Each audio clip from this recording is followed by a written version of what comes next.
நீதிமொழிகள் அதிகாரம் 27. இன்று நடக்கப் போவதே தெரியாது, நாளை நடக்கப் போவதை அறிந்தவன் போல பெருமையாக பேசாதே.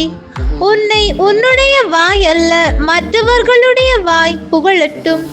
உன் நாவல்ல, வேறொருவர் நா போற்றட்டும். கல்லும் மணலும் பழுவானவை, மூடர் தரும் தொல்லையோ இவ்விரண்டையும் விட பழுவானது. சினம் கொடியது, சீற்றம் பெரும் வெள்ளம் போன்றது. ஆனால் பொறாமையின் கொடுமையை எதிர்த்து நிற்க யாரால் இயலும்? வெளிப்படுத்தப்படாத அன்பை விட குற்றத்தை வெளிப்படையாக கண்டிக்கும் கடிந்துரையே மேல். நண்பர் கொடுக்கும் அடிகள் நல் நோக்கம் கொண்டவை, பகைவர் தரும் முத்தங்களோ வெறும் முத்தப் பொழிவே. வயிறார உண்டவர் தேனையும் உதறி தள்ளுவார், பசியுள்ளவருக்கோ கசப்பும் இனிக்கும். தம் வீட்டை விட்டு வெளியேறி அலைந்து திரிபவர் தன் கூட்டை விட்டு வெளியேறி அலைந்து திரியும் குருவிக்கு ஒப்பானவர். நறுமண தைலம் உள்ளத்தை மகிழ்விக்கும், கனிவான அறிவுரை மனதிற்கு திடமளிக்கும். உன் நண்பரையும் உன் தந்தையின் நண்பரையும் கைவிடாதே. உனக்கு இடுக்கண் வருங்காலத்தில் உடன் பிறந்தான் வீட்டிற்கு செல்லாதே. தொலையில் இருக்கும் உடன் பிறந்தாரை விட அண்மையில் இருக்கும் நண்பரே மேல். பிள்ளாய், நீ ஞானமுள்ளவனாகி என் மனதை மகிழச் செய். அப்பொழுது நான் என்னை பழிக்கிறவருக்கு தக்க பதில் அளிப்பேன். எதிரில் வரும் இடரை கண்டதும் விவேகமுள்ளவர் மறைந்து கொள்வார்.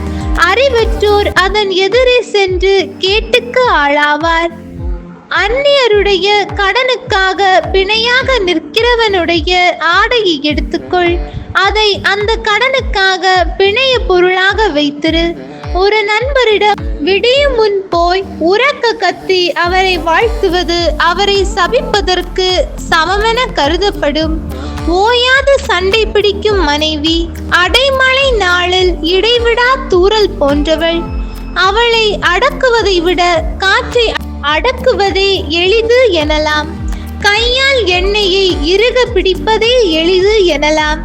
இரும்பை இரும்பு கூர்மையாக்குவது போல் ஒருவர் தம் அறிவால் மற்றவரை கூர்மதியாளராக்கலாம்.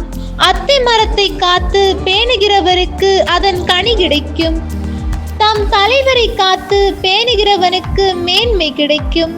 நீரில் ஒருவர் தம் முகத்தை காண்பார், அதுபோல தம் உள்ளத்தில் ஒருவர் தம்மை காண்பார்.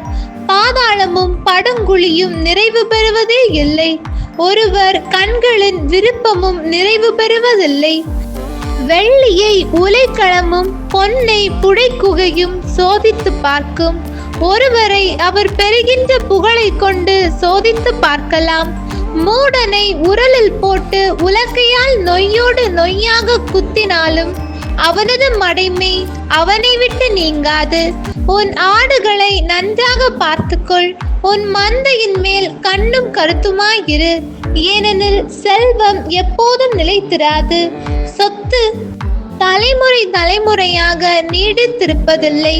புல்லை அறுத்த பின் இளம்புல் முளைக்கும், மலையில் முளைத்துள்ள புல்லை சேர்த்து வை. ஆடுகள் உனக்கு ஆடை தரும், வெள்ளாட்டு கிடாயை விற்று விளைநிலம் வாங்க இயலும். எஞ்சிய ஆடுகள் உனக்கும் உன் குடும்பத்தாருக்கும் தேவைப்படும். பாலை கொடுக்கும் உன் வேலைக்காரருக்கு பால் கிடைக்கும். ஆண்டவரின் அருள்வாக்கு. இறைவா, உமக்கு நன்றி. ஹோலி பைபிள் தமிழ் சேனலில் திங்கள் முதல் வெள்ளி வரை திருவிவிலியத்தின் ஒரு அதிகாரமானது பதிவேற்றம் செய்யப்படும். நம் அன்பு கடவுளின் ஆசியும் அருளும் இன்னும் பலருக்கு கிடைக்கப்பெற ஹோலி பைபிள் தமிழ் சேனலை சப்ஸ்கிரைப் செய்துவிட்டு உங்கள் உறவினர் மற்றும் நண்பர்களுடன் ஷேர் செய்யவும். நன்றி.